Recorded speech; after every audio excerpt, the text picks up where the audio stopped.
El siguiente programa de opinión contiene elementos de lenguaje, salud, sexo y violencia que pueden ser escuchados por niños, niñas y adolescentes sin supervisión de sus madres, padres, representantes o responsables. A partir de este momento, estamos contigo, contigo, unidos, contigo y tus problemas. RCR presenta Contigo, Voluntad Popular. Bueno, muy buenas tardes a todos. Como todos los viernes, les acompañamos aquí en este espacio Contigo, Voluntad Popular. Mi nombre es Manuela Bolívar. Hoy los acompaño como todas las semanas. Quiero, antes de comenzar, darle las gracias a la Dirección General de la Estación, a Jaime Nestares, a la Gerencia de Producción, Willy Zarcaya, a la producción, Selene Pérez, en los controles a César González y en la conducción, como les dije, Manuela Bolívar. Les recuerdo que pueden escribirnos a través de la mensajería de hilo 3456, a través de nuestro número de teléfono 0212-482-9750, o también pueden conectarse a través de la página web rcr.tv. Antes de arrancar, queremos destacar una de las noticias que me imagino, además de la radio, deben haber comentado muchísimo, y es la muerte de dos beisbolistas en la madrugada de anoche.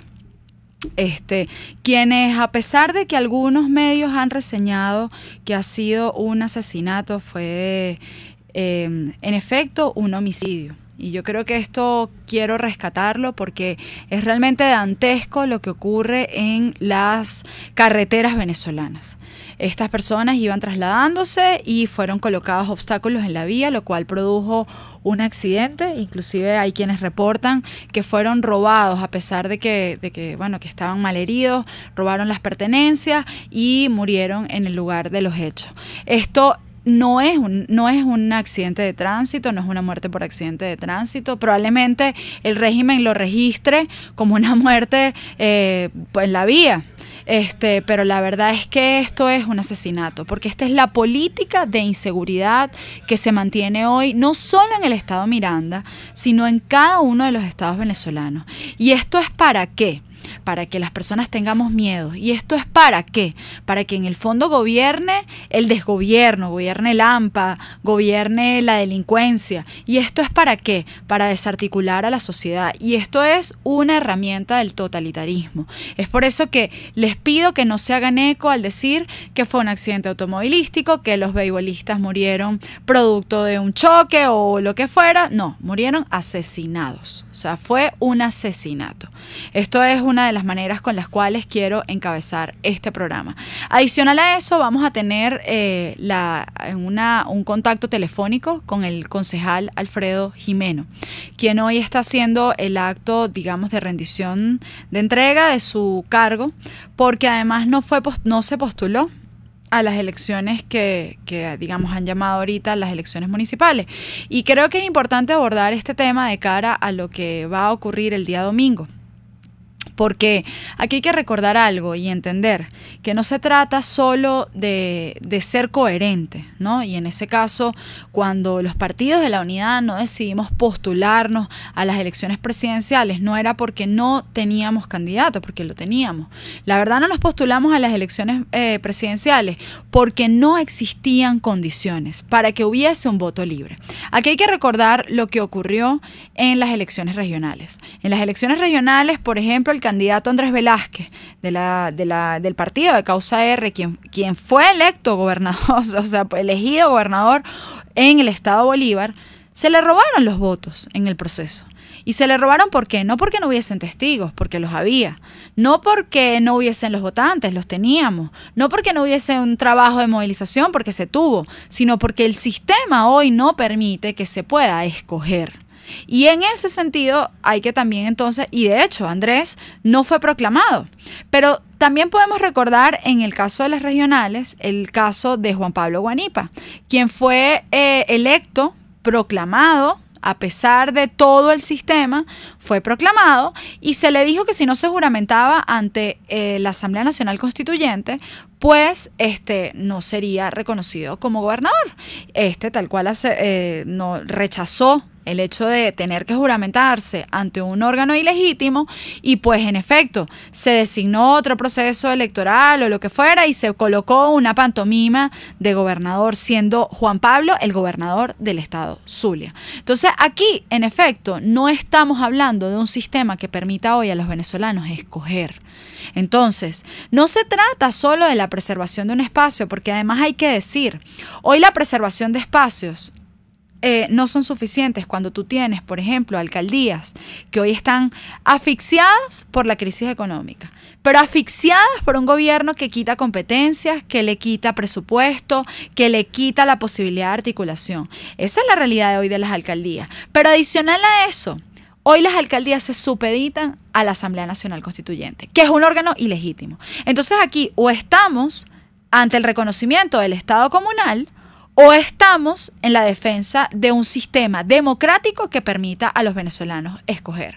Es por eso que Voluntad Popular, ojo, Voluntad Popular hoy, junto con Primero Justicia y muchos partidos, se les fue negada su tarjeta, pero aún tuviéramos tarjeta, no es posible escoger.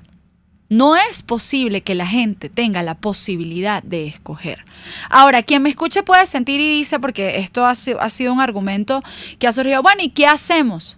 Bueno, hay que organizarse para seguir la presión y eso es la protesta social, eso es la demanda, eso es mantener la presión internacional, eso es la organización para generar una condición. El 10 de enero no se va a juramentar ningún presidente porque no hubo candidato, porque no hubo elección.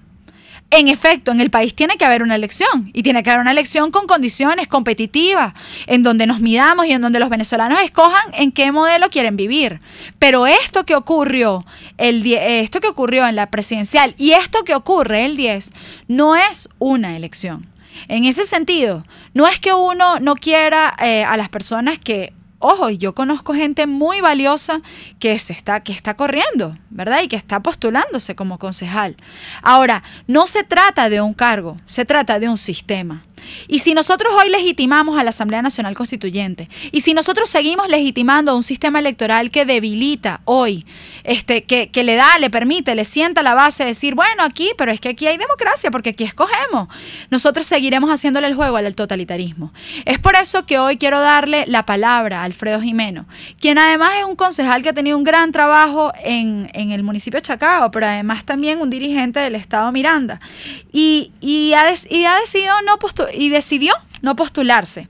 Pero además no solo no postularse porque fuera una línea del partido, sino porque tiene la plena convicción de la lucha democrática que hoy confrontamos. Y por eso quiero darle la bienvenida. Bienvenido, Alfredo. Manuela, gracias por la oportunidad, gracias por tu constancia y tu lucha. Alfredo, el domingo, ¿qué hacer el domingo? O sea, mucha gente hoy, hay algunos con confusión. Ojo, no podemos hablar de votar o no, pero ¿qué significa el domingo? ¿Y qué significa en el fondo el camino que tenemos que tener para combatir este sistema totalitario? Bueno, ciertamente, Manuela, algunos plantean una lucha desde la participación, cosa que respetamos pero no compartimos, porque está demostrado que en esta dictadura tú votas pero no eliges. Si no, pregúntaselo a Juan Pablo Guanipa en el Zulia, o pregúntaselo a Andrés Velázquez en Bolívar, o a los amigos de la Universidad de Carabobo que fueron electos con votos de su gente, de sus estudiantes, y la dictadura a través de una sentencia del TSJ les quitó y les arrebató esa voluntad expresada en votos en esa universidad. El domingo, pues es un día que debería ser una fiesta democrática. El problema es que esta dictadura ha violado sus propias leyes. Recordemos que hay una ley que prohíbe que las elecciones de concejales y de alcaldes se separen. Esas elecciones deberían ser el mismo día, justamente para promover la participación. Pero además, ¿cómo vamos a votar? ¿Cómo vamos a votar cuando hace un poco más de un mes asesinaron al concejal Fernando Albán? Cuando tenemos hermanos presos como Leopoldo López, como tenemos hermanos en el exilio como David Molansky, Lester Toledo y Carlos Vecchio, como cuando hoy en Venezuela hay un control férreo de manera instaurada por la dictadura, socialmente hablando, con el control que ejercen a través del carnet de la patria y a través de las bolsas de comida. Eso no es escoger en democracia y en libertad. Cuando tenemos un CNE secuestrado y no hay autonomía de poderes, hacer eso, desde mi humilde punto de vista, Manuela, y es la visión de nuestro Partido Voluntad Popular, es hacerle el juego a la dictadura, es lavarle la cara a la dictadura cuando a nivel internacional está desconocida por todos los países del planeta y vamos a nosotros a ir a legitimar una elección. Ciertamente algunos plantean en municipios opositores, por ejemplo, como el caso del nuestro, en Chacao, donde votando tú podrías garantizar unos espacios, y eso es verdad en teoría, pero eso no garantiza el triunfo. Y además hoy los municipios perdieron su autonomía, Manuela, porque un municipio, al recibir, como están recibiendo todos los municipios sin excepción de Venezuela, están recibiendo dinero a través de la ONAPRE para pagar sus nóminas, para pagar sus sueldos de sus funcionarios públicos, con el aumento que hubo en septiembre, ya los municipios dejaron de ser autónomos, y por eso tú no ves a ningún alcalde que se dice opositor en la Venezuela de hoy elevando su voz en contra de la dictadura, sino que les quedó la única opción de convivir con ella, y en esa figura, en esa foto, no nos tomamos nosotros ese espacio de representación como lo estamos haciendo de Voluntad Popular. ¿Y qué nos queda? O sea, es decir, ¿qué ruta queda? Quien hoy te escucha puede decir, bueno, no voy a votar, porque te lo juro que, bueno, y me imagino tú también lo debes haber vivido en los últimos días en la calle. O sea, la gente hoy piensa, quienes hoy piensan que tienen que ir a votar, lo piensan porque al final sienten que es el único camino, pero no es la única alternativa. ¿Qué otras opciones y alternativas tienen hoy quienes se oponen a este régimen, pero sobre todo que quienes quieren conquistar la democracia? Bueno, ciertamente. Yo respeto, como te digo, quien quiere votar. Yo entiendo que esa es la visión que tenemos los demócratas, la única arma que tenemos los demócratas, o la más contundente, y así ha sido. Y para un demócrata decir que no votes pareciera un contrasentido. Pero es que, como te decía, aquí votamos, pero no elegimos. Yo creo, y hoy estoy saliendo ahorita justamente de un acto, nuestra última sesión especial, Manuela, como concejal de Chacao, donde estamos conmemorando la autonomía del municipio de Chacao. ¿Y cuál es el llamado que hicimos aquí a nuestros vecinos? Más allá de lo que vayan a hacer el domingo, que volvamos a la organización vecinal, a la organización comunal, a la organización de base, que nos permita salir de la dictadura de Nicolás Maduro. Luego de lograr ese objetivo, que lo vamos a lograr más temprano que tarde, Manuela, como estoy seguro que tú estás convencido, luego de eso iremos y pediremos una elección de legitimación de todas las autoridades, desde el presidente, Dios mediante, gobernadores, diputados, alcaldes y concejales. Pero mientras tanto, hacer eso sería hacerle el juego a la dictadura, y lo que creo que nos toca es apoyar la protesta social, apoyar a la gente en sus problemas, el problema de gas, de agua, de servicios públicos, la inseguridad que hoy mató a 2 peloteros de Venezuela, porque ellos no fueron asesinados por un arma, pero fueron asesinados por la omisión de un Estado que ha convertido nuestras carreteras en una guillotina. Eso es lo que nos toca, organizarnos en torno a los venezolanos y sus problemas y seguir avanzando en la construcción de esa mejor Venezuela que todos soñamos. Y una última pregunta, Alfredo, y ya para dejarte también una tribuna. O sea, tú has tenido años de trabajo. ¿Qué le dejas hoy a Chacao y que ahora en esta nueva etapa, qué rol vas a asumir desde Chacao? Bueno, yo en el caso de Chacao, pero sobre todo quiero hablar por todos mis hermanos que fueron concejales en la misma época que yo, Rafael de Rosario en Chacao, Reinaldo Díaz en El Hatillo, Tirso Flores en Los Alias, Manolo Blanco en Carrizal, Hugo Ruiz en Guatire, y Humberto Rada, Pipo en Sucre. Todos estuvimos al frente liderando en su momento y acompañando a los vecinos en las protestas del 2014 y 2017. ¿Qué le dejamos a nuestro municipio? La entrega, la convicción, las ordenanzas, que es la parte que nos corresponde legalmente, pero también ese acompañamiento al vecino y la lucha social y el acompañamiento en todas las iniciativas de nuestros vecinos. ¿Qué nos toca dar en adelante? Manuela, lo que tú estás haciendo, acompañar a la gente, elevar la voz del que está protestando, acompañar al venezolano que hoy no consigue medicina o que no consigue comida, pero insisto, organizarnos en la base social, pues más básica de la sociedad, más abajo, donde la gente lo necesita, donde hoy hay tantas personas que han perdido la esperanza de un cambio, unos han optado por irse del país de las maneras más inéditas, jamás vistas en Venezuela.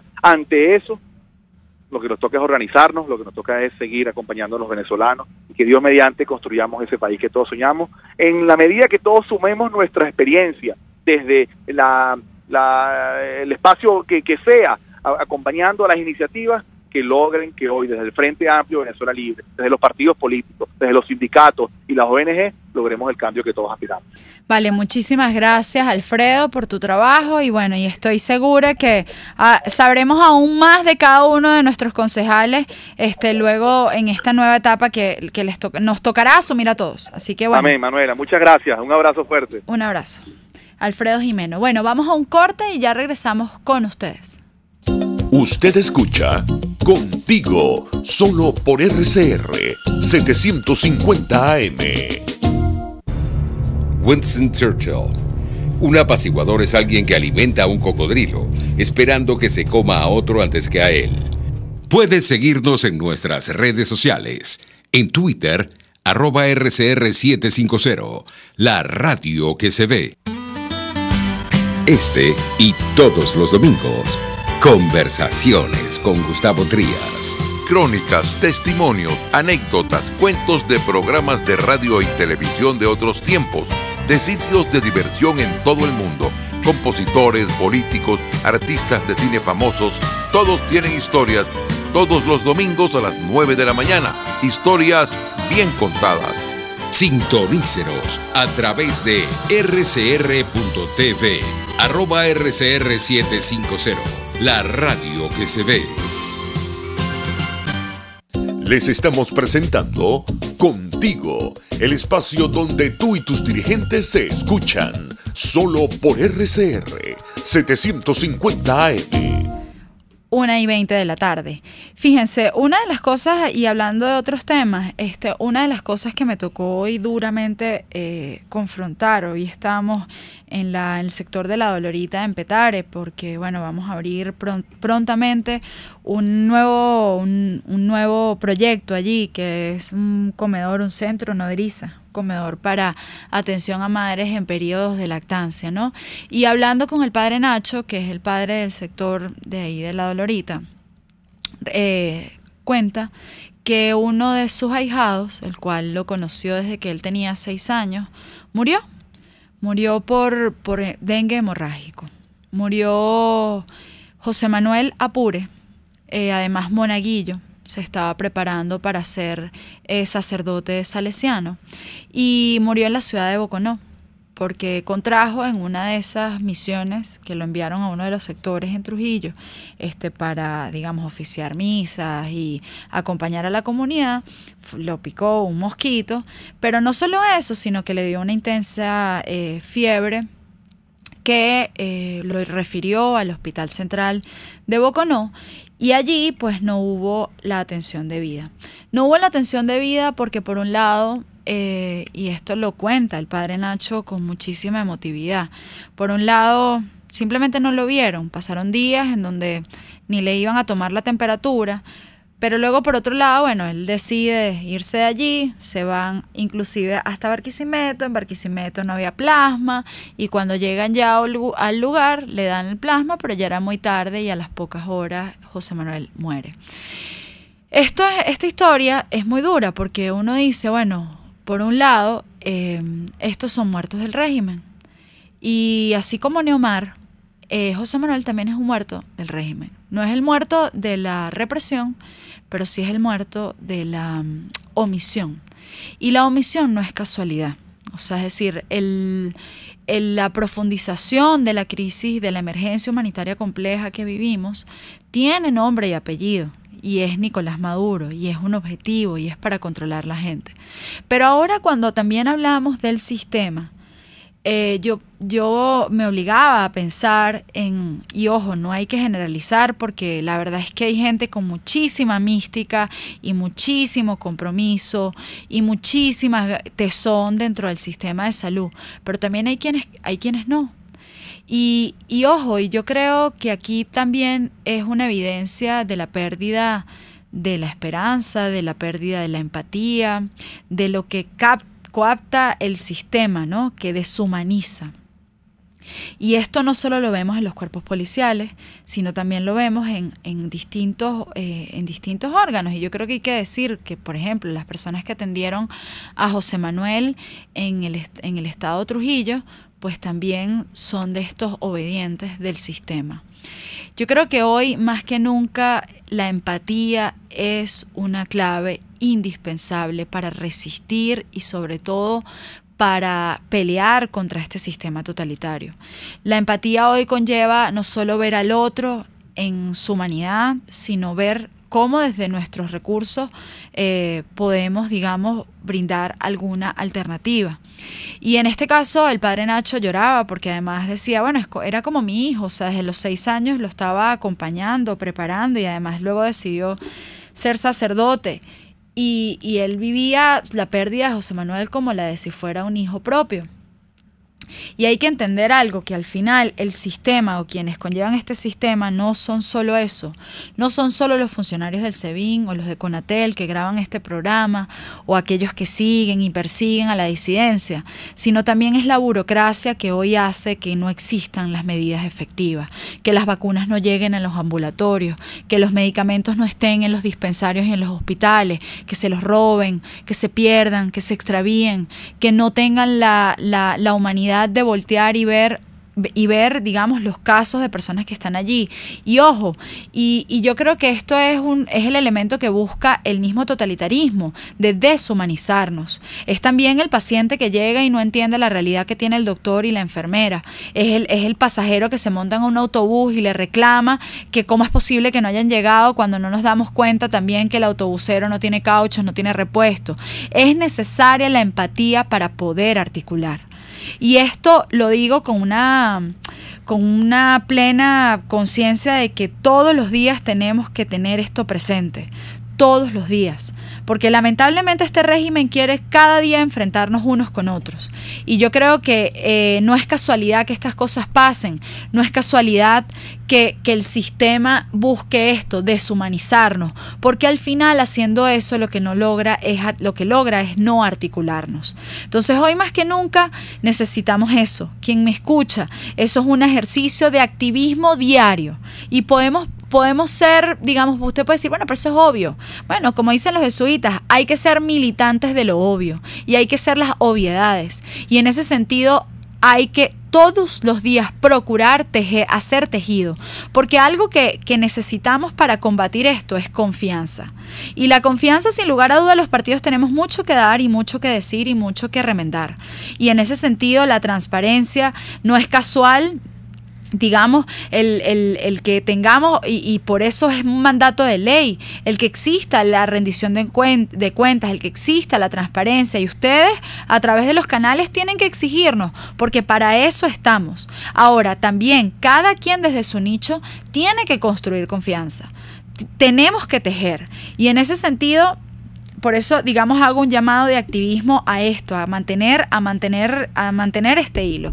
Luego, por otro lado, bueno, vamos a tener en unos minutos al doctor Julio Castro, con quien voy a conversar, además, este caso de José Manuel Apure, quien falleció en el estado Trujillo. Pero adicional a eso, también quiero comentar antes de entrar con las llamadas, la decisión que tomó el Partido Voluntad Popular en torno a los medios de comunicación. Y sobre todo el caso de Globovisión. Hay que entender que el régimen, así como busca la desconfianza, así como busca el que legitimemos los espacios, el régimen también se ha lavado la cara diciendo que en Venezuela existe libertad de expresión. Y la verdad es que existen pocos medios. De hecho, creo que RCR es uno de los pocos, por lo cual hay que agradecer y hay que maximizar cada minuto que esta radio nos brinda. Y en ese sentido, es importante decir que, nosotros tampoco nos podemos prestar en lavarle la cara hoy a quienes hoy son canales, pero no sobre todo eso, sino que son medios que fueron comprados para lavar dinero de la corrupción. Y en ese sentido, por eso es que Voluntad Popular asume no solo no volver a Globovisión, sino exigir que la autoridad, que el dueño de Globovisión se entregue ante las autoridades americanas, quienes hoy lo investigan y lo acusaron por malversación de fondos, por lavado de dinero. Hoy, sin lugar a dudas, necesitamos medios libres. ¿Y por qué los medios libres? No para que existan editoriales o lo que fuera, no, porque al final el medio de comunicación es una herramienta de contrapeso en una sociedad. El hecho de que usted hoy no sepa la verdad y de que hayan medios que hoy titulen accidente automovilístico causó la muerte de 2 beisbolistas. No no fue un accidente automovilístico, fue un asesinato. Y el hecho de que no exista la palabra asesinato es porque hay una hegemonía comunicacional, es decir, no hay medios libres. La opinión pública es necesaria, no solo para la crítica, para la construcción, para el contrapeso, para la contraloría. Para eso necesitamos medios de comunicación, no para lavarle y hacerle las noticias y los titulares al régimen, sino para decir la verdad, para decir que hoy José Manuel Apure murió producto de que no habían medicamentos, pero peor aún, de que no había plasma y que no había una atención médica especializada, y que para que ante esa noticia haya una consecuencia. Y no es la consecuencia de votar gente, es la consecuencia de hoy restituir derechos. Para eso son los medios de comunicación. Entonces, en ese sentido, hoy los partidos políticos queremos comunicar cosas que hoy en efecto son incómodas para muchos, y sobre todo para el régimen. Y por eso es que muchos de nosotros hoy no tenemos la ventana abierta en radios, a pesar de que hoy RCR destina cada día un programa para que cada líder, cada partido pueda dar la noticia, decir sus ideas, exponer su debate. Pero eso no es la verdad con todas las emisoras de radio, eso no es la verdad con la prensa escrita, eso no es la verdad ni mucho menos ni de cerca con la televisión. Y eso tiene un propósito, la hegemonía comunicacional. En ese sentido, hoy más que nunca es necesario mantener la lengua, o sea, es decir, hable, diga, divulgue lo que usted escucha hoy en radio, convérselo, no suponga que el otro sabe, porque lo más posible es que la gente no sepa qué ocurre, no lo sepa. Y en ese sentido, ¿por qué? Porque hoy muy poca gente dispone de redes sociales, muy poca gente dispone de celulares, muy poca gente dispone de internet. Y cada vez más se disminuye la posibilidad de informarse en Venezuela. Entonces también la radio hoy es un mecanismo para generar activismo, para que usted pueda difundir este mensaje, para que lo haga en su comunidad, en su parroquia, en la panadería o en cada lugar en que usted lo considere. Pero entendamos que hoy, ante la ausencia de medios de comunicaciones y digamos, RCR en efecto es un espacio que nos permite y no nos pone filtro, a pesar del riesgo que corren cada uno de sus trabajadores y de la dirección y los que hoy dirigen la radio. Pero a pesar de eso, la emisora RCR, pocos son quienes llevan hoy esta misma política. Entonces, ante esto, Voluntad Popular no se va a prestar a lavarle la cara a medios de comunicación que hoy son producto del lavado de dinero. Y es por ello que reiteramos, no solo que la vocería, nadie de Voluntad Popular va a participar en ningún programa, ninguna invitación a Globovisión hasta que el dueño de Globovisión, es decir, Gorrín, se entregue a las autoridades y responda ante el proceso judicial que enfrenta por lavado de dinero y corrupción. Vamos a un corte y ya regresamos. Pluralidad, libertad y respeto. Estás escuchando Contigo, solo por RCR 750 AM. K-Export te ofrece el servicio de reempaque totalmente gratis y consiste en consolidar tu carga en el menor volumen posible para que llegue en perfecto estado y economizar el costo de tu envío. Infórmate por su correo info@kexport.net o llama en Panamá al 507-6020, 507-1927. En USA, 1305-514-2500. K-Export cubre todo el territorio nacional. K-Export, déjalo todo en nuestras manos. RCR 750 AM, porque lo bueno une. Puedes seguir nuestra programación a través de rcr.tv, la radio que se ve. El doctor José Eduardo Troconis y sus especialistas invitados le ayudarán a obtener cada semana el secreto para mejorar su calidad de vida en RCR Salud. Usted podrá comprobar la veracidad de las tradicionales técnicas y últimas tendencias que se divulgan acerca de la salud y la medicina en nuestra sociedad. Hay mucho más dedicación y hay mucho más experiencia. Tenemos las herramientas. RCR Salud, todos los domingos a partir de las 10 de la mañana por RCR 750 AM. Les estamos presentando Contigo, porque nos preocupan las mismas cosas.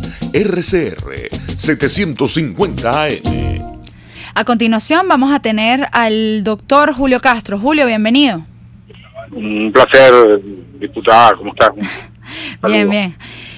Julio, hace unos días publicaban, digamos, el boletín, digamos, de las cifras de salud que hoy tiene Venezuela. ¿Qué pueden decir un poco de este sondeo que están haciendo a nivel, digamos, tratar de tener algún tipo de información en materia sanitaria?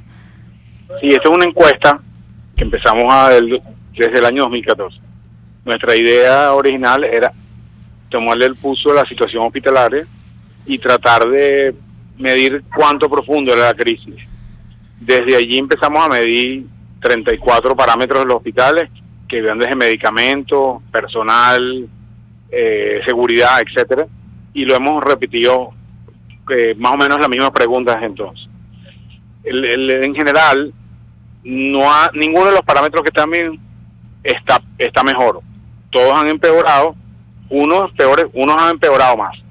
Por ejemplo, los servicios de apoyo diagnóstico, radiología, laboratorio, tomografía y ecosonograma, en el 2014 alrededor de 15-20% de los servicios estaban clausurados. Hoy en día el promedio de esos 50 y tantos % están cerrados, no operan. Wow.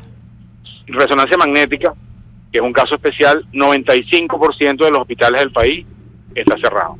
Estamos hablando de los hospitales más importantes del país, los hospitales cabeza de estado, que están en las capitales, los hospitales militares más importantes, las maternidades más importantes y el hospital de niños.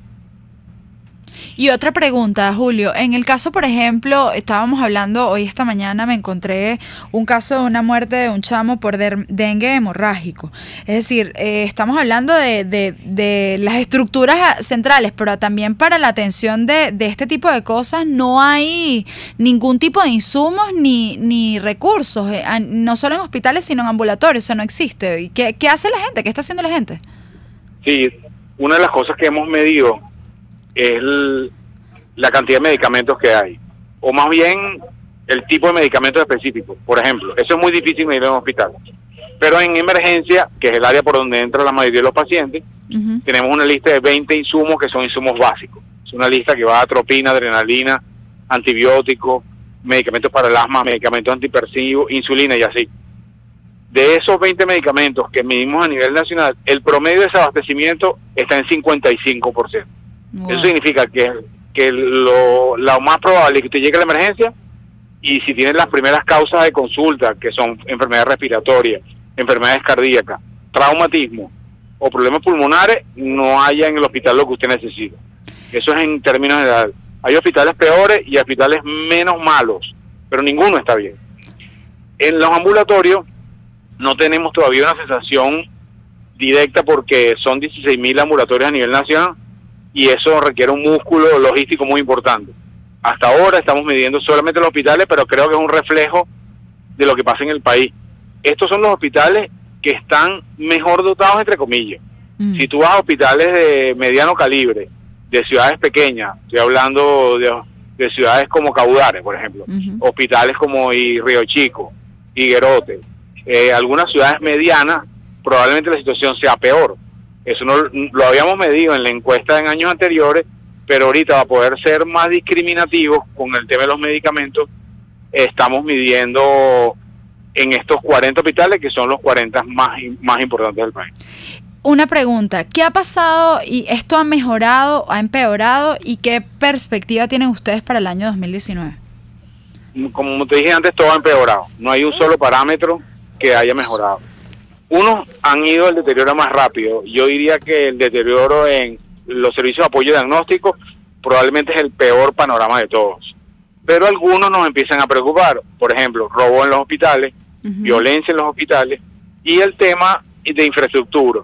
Los servicios públicos, agua y luz, no teníamos una medición los años anteriores de cuán severo era el problema, pero por ejemplo estamos midiendo en la semana que medimos, que fue hace 3 semanas, 107 horas de luz se fueron en esos 40 hospitales durante una semana. Algunos 19 horas sin luz en toda la semana, sin planta. En otros 14, en otros 10, en otros 2. Eso lo vamos a seguir progresivamente, porque si bien es algo que no depende directamente del hospital, se supone que los servicios públicos deberían estar garantizados en los hospitales. 70% de los hospitales no tienen agua. Tienen agua intermitente, 10% no tuvieron nunca en toda la semana. Y esto es algo que afecta al desempeño, porque imagínate un hospital sin agua, cómo operan pacientes de emergencia, etcétera, etcétera. Eso es impensable, un hospital sin agua.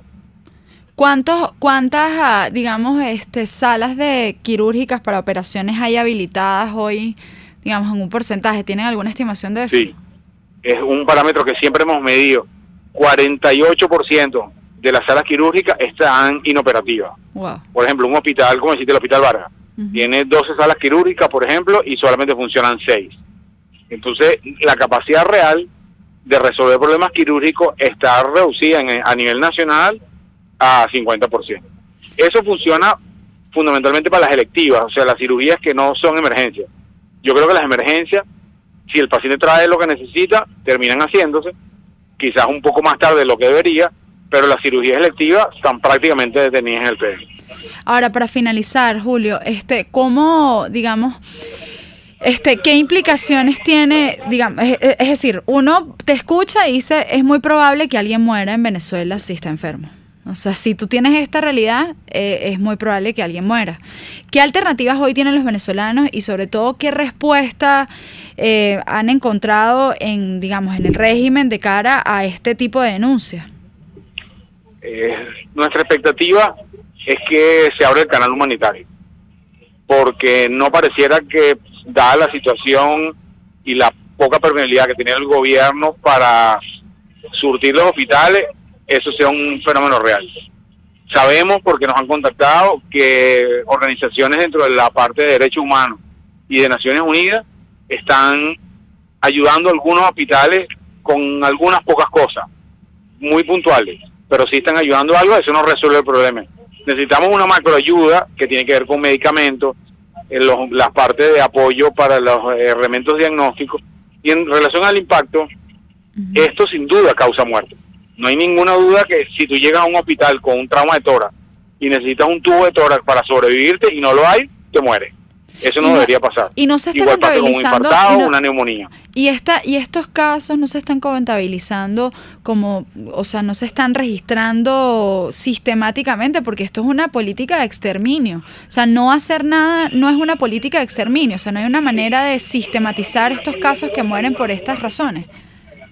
Sí, fíjate, nosotros hacer eso metodológicamente no es fácil.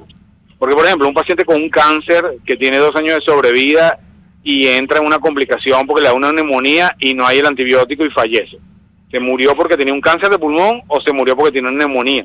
Es un juicio complejo. Nosotros estamos intentando contabilizar eventos negativos como fallecidos relacionados con eventos que claramente no habían en ese momento. Por ejemplo, llega un paciente con un infarto y no hay anticoagulante. Ese paciente fallece es porque no había una estructura que le permitía resucitarlo. Eso lo cuantificamos muy específica, pero que nosotros queremos tener una línea que nos dé seguridad sobre el impacto que estamos midiendo. Y para eso necesitamos 4 o 5 mediciones consecutivas, porque nosotros estamos midiendo esto casi semanalmente. Entonces, probablemente enero o febrero vamos a tener esa perspectiva. No queremos dar números que a lo mejor tengan variaciones de una semana a otra, pero la gente tiene que entender que no solamente el impacto se mide en fallecidos. Una persona que llega, por ejemplo, con un infarto y queda con una falla cardíaca producto de que no se rescató adecuadamente, esa persona no va a poder caminar, no va a poder ejercicio, no va a poder tener sexo con su esposa porque no tiene suficiente fuerza en el corazón, y eso afecta su calidad de vida. Claro. Y eso es muy difícil de medir, pero el impacto se está produciendo, sin lugar a ninguna duda. Claro.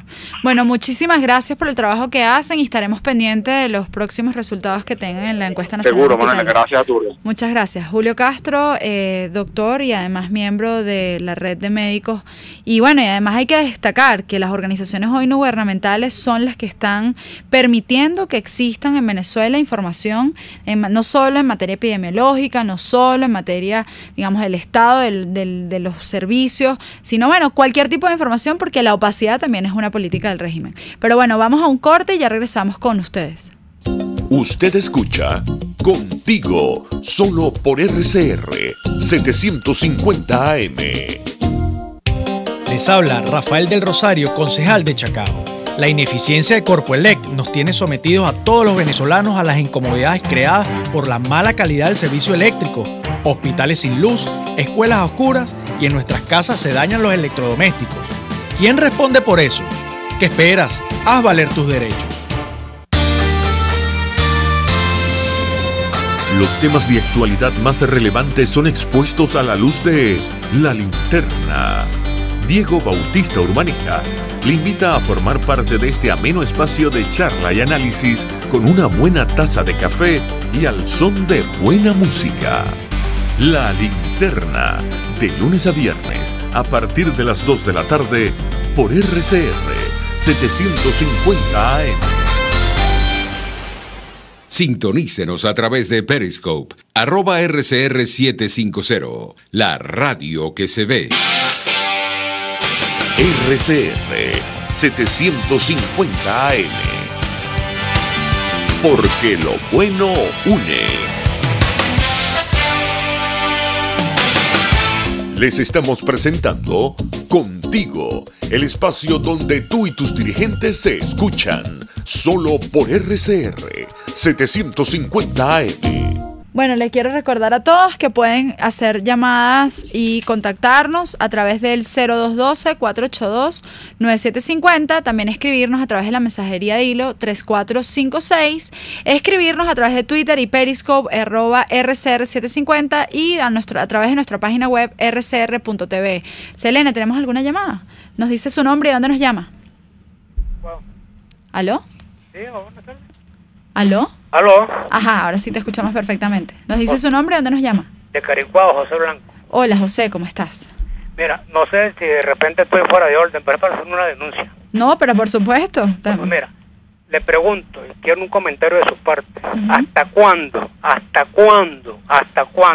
los obreros jubilados de Miraflores vamos a seguir aguantando la humillación de la señora directora de Recursos Humanos y del señor administrador? El por qué, mi niña, por lo siguiente. Pagamos una bolsa el mes de noviembre. Ya tenemos un mes que estamos esperando que nos entreguen la bolsa. Y a estas alturas todavía no nos lo han entregado. Ahora, deberíamos estar pagando ahorita la del mes de diciembre. Y todavía ni siquiera han empezado a hacer las listas. Porque todavía no han entregado la de noviembre. El embuste que meten, porque vengo ahorita de allá y le pregunté a mis compañeros en los pasillos. Es que no hay transporte para traer la comida de los ayudantes que traen las bolsas. Ya tenemos un mes en este macán. Me pregunto y quiero un comentario de tu parte. ¿Hasta cuándo los obreros jubilados y los empleados jubilados de Miraflores vamos a seguir aguantando la humillación de esta señora, de la directora de Recursos Humanos y del señor administrador? Si se me taponé, si hablé duro, perdónenme la mala educación, ¿ok? No, y la pregunta no solo, señor José, no sea solo los obreros y la directora, es lo que le alcance usted también para su salario, es que no existan hospitales. ¿Hasta cuándo vamos a aguantar los venezolanos esto que estamos viviendo? Que es sin lugar a duda una obra del propio sistema. Tenemos otra llamada, nos dice su nombre y dónde nos llama. ¿Nos dice su nombre y de dónde nos llama? ¿Será conmigo? Eso es correcto. ¿Aló? Sí, es con usted. La señora Mildred García, de la avenida San Martín. Señora Mildred, bienvenida. Manuela, ¿cómo estás, mi amor? Dios te bendiga a ti, a tus muchachos y a todo ese equipo que te acompaña. Muchas gracias, igual a usted. Bueno, no era lo que iba a decir, voy a lo primero. El señor dijo ¿hasta cuándo? ¿Hasta cuándo con el asunto de las bolsas? Hasta que este régimen deje de utilizar el hambre del pueblo, las necesidades del pueblo como arma política. Es un arma de control político. Entiéndanlo bien, las bolsas no es una dádiva, las bolsas no es un derecho, las bolsas no es una compra, la bolsa es un arma política de este régimen. Quiero decir una cosa, sí, claro. Esto va dirigido a todas mis compatriotas, a todos los venezolanos y extranjeros que conviven y viven en este país. He escuchado con mucha frecuencia que menos mal que yo no tengo que ir a un hospital porque para eso yo pago un seguro bien caro, una póliza de seguro bien caro. Yo quiero decirle a todas estas personas que tienen pólizas de seguro que tienen igualmente que luchar para que los hospitales, los ambulatorios, los CDI, si se puede decir, cualquier clínica, cualquier hospitalito esté surtido, esté equipado y esté respetado para atender a la gente. Porque cuando tengan un accidente en las carreteras, en la calle, como sucedió con los beisbolistas, como sucedió con Mónica Spears, como ha sucedido con tanta gente, una persona inconsciente no le van a preguntar a qué póliza le lo llevamos, a qué clínica lo llevamos, qué póliza tiene usted, dorada, platinum. No, esa persona va a correr a un ambulatorio que está desabastecido.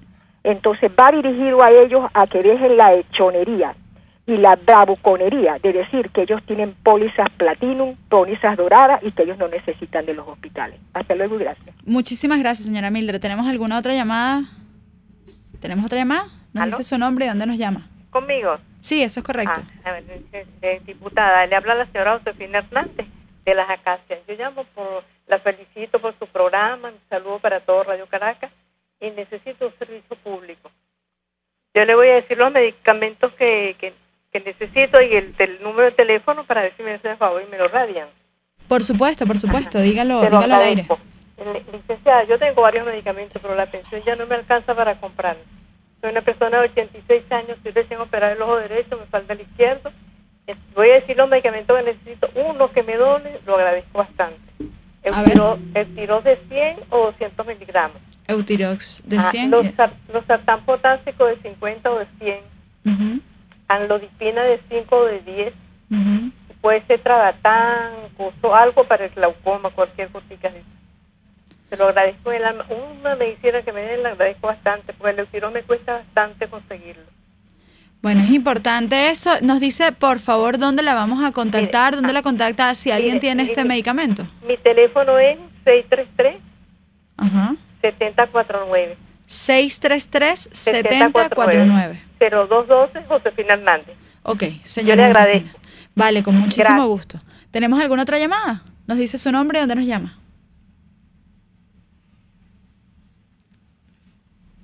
¿No?